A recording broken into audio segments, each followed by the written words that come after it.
மாட்டா இல்ல சொல்றேன் எங்க கிளம்பிட்ட வெளியே போறப்பா. அதான்டா எங்க போற அதான்ப்பா வெளியே போறேன். சரி எங்கேயோ போ சட்டையை பாரு கோமாளி மாதிரி போட்டு ஆளும் சைஸும் சரிவா அந்த உட்காந்து பேசணும் கல்யாணம் பண்ணலாம் நினைக்கண்டா எது கல்யாணம் பண்ண போறியா? ஓ என்ன விவேகம் தெரியுதா உனக்கு? இந்த வயசுல கல்யாணம் பண்ணி எந்த பொண்ணு உனக்கு பொண்ணு தருவாங்க உனக்கு? உனக்கு எங்க அம்மா கல்யாணம் பண்ணது பெரிய விஷயம். உனக்கு இன்னொரு பொண்ணு வரை கேக்குதா? அவ்வளவுதான் உனக்கு. இரு அம்மான்னு சொல்றேன்.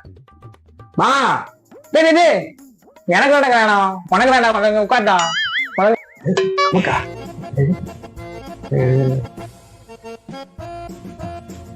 சொல்லுங்கப்பா. கல்யாணம் சொன்னா வெக்கத்தை பாரு உன் கூட படிச்ச பசங்க நேரத்துக்கு கல்யாணம் பண்ணி 4 குழந்தை பெற்றுட்டானோ நீ தான் வேலைக்கு போன ஊரை சுத்திட்டு இருக்க கண்டத்துக்கு இல்லப்பா பண்ணிட்டோம்பா.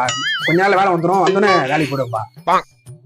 இப்படிதான் 3 வருஷமா சொல்லிட்டு இருக்க என்னதான் வேலைக்கு போயிட்டு வயசு வேற ஆகிப்போச்சு பெத்து வேற போட்டோம் கடைசி காலத்து எங்களையும் பார்த்துக்க ஆள் வேணும் அதான் கல்யாணம் பண்ணலான் இருக்கேன் என்ன லவ் பண்றியா இல்ல நானே பொண்ணு பார்க்கவா இல்லம்மா பொண்ணுகிட்டே பேச வர்றாரு. உங்களை பார்த்து லவ் பண்றேன்னு கேக்குறாரு. லவ்ல அது இல்லப்பா. நீங்க நல்ல பொண்ணா பாத்துருப்பா.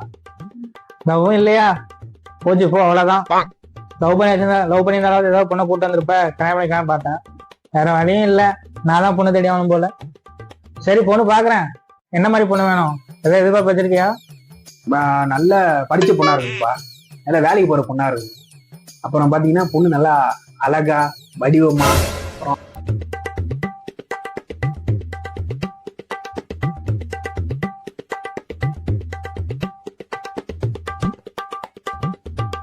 மொத்தத்துல தேவதை மாதிரி வருப்பா ஒரு பொண்ணு.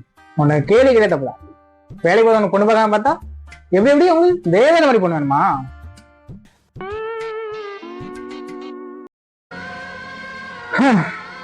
உனக்கு கால் கட்டு போட்டாதான் திரும்பி ஒழுங்கா இருப்பேன்னு நினைக்கிறேன்.